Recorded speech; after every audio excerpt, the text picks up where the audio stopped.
బాబాయ్ వాళ్ళు చచ్చిపోయి అనుకుని పోయినాట ముసైతాను చచ్చిన నిలిపోయినాకు దీనికి మంచి రైట్ ఎందుకు పన్న వాళ్ళ కాయ పండు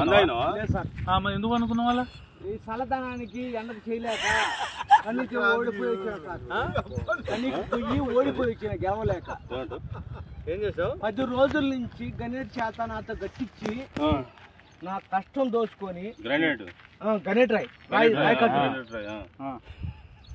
నాకు అంటే డబ్బులు ఇచ్చారు కానీ క్షమ